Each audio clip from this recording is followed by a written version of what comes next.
কবিতাটিৰ শিৰোনাম বিষ্ণুৰাভা এতিয়া কিমান ৰাতি। কবি বীৰেন্দ্ৰ কুমাৰ ভট্টাচাৰ্য। বিষ্ণুৰাভা এতিয়া কিমান ৰাতি, তুমি সাৰে আছা, সাৰে আছোঁ আমি, আৰু সাৰে আছে প্ৰীতি। বিহুৰ তলিত চিফুং বাহিৰ কৰুণ সুৰ, বড়ো গাভৰু নাচোনৰ তাল ভাগে, জনতাৰ চকুৰ পানীৰে পোৰ। মাজনিশা কোনে ৰাছ আলিয়েদি আক্ষেপ কৰি যায়, বিষ্ণুৰাভা আজি নাই। নিজান চেলত তুমি সাৰে আছা, সাৰে আছে কোৰ সীতাৰ দেৱাল, বন্ধি তোমাৰ কণ্ঠৰ সুৰ, নাচোনৰ দৈলাস। তুমি সাৰে আছা, সাৰে আছে আৰু জাগত জনতা, নিদ্ৰাবিহীন ৰাতি। বিষ্ণুৰাভা এতিয়া কিমান ৰাতি, বিহুৰ পথাৰত ৰৈ আছোঁ আমি, ৰৈ আছে এয়া মনোৰমা সখী। ৰাজপথ জুৰি নৱ উন্মেষ ধ্বনি, হেজাৰজনৰ অবিৰাম কুৰুলি, সকলোৰে মুখ প্ৰশ্নমুখৰ আজি বিহু ৰাতি। কাৰাগাৰৰ দ্বাৰ কেতিয়া মুকলি হ'ব, বন্দী সৃষ্টিয়ে কেতিয়ানো প্ৰাণ পাব। প্ৰাণহীন আজি গীত মাত সুৰ, প্ৰাণহীন আজি বিহুতলী।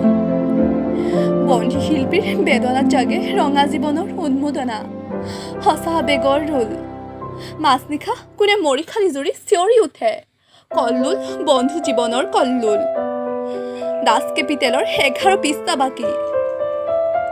মাজনিশা কোন ত্ৰিনয়নে প্ৰহে, পোহৰ পোহৰ উদয়াচলত ৰবি। নৱজীৱনৰ প্ৰৱেশ দ্বাৰত ইতিহাস ৰ'ল সাক্ষী। বিষ্ণুৰাভা আকৌ তুলিকা লোৱা, ইটাৰ দেৱালত আঁকি যোৱা সেই ছবি, যি ছবিত ফুটি উঠে হেজাৰ শিল্পীৰ উত্থান, অখ্যাতজনৰ শাখা আবেগৰ ৰোল। ইটাৰ দেৱালত জিলিকি উঠিছে দাস কেপিটেলৰ সপোন।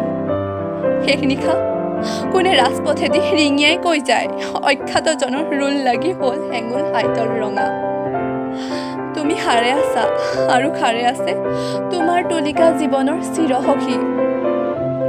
তুমি য'ত আছা সৰু কাৰাগাৰ, থিয় একোখনি ইটাৰ দেৱাল, আমি য'ত আছোঁ বৰ পুতখাল, শত নাগপাশে বন্ধা।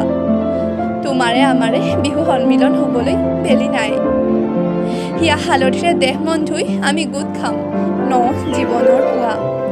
বিষ্ণুৰাভা হোৱা ঘূৰণীয়া বেলি, ৰঙা মুখ ফুটে সঁচা আবেগত মুক্তিৰ কপনি।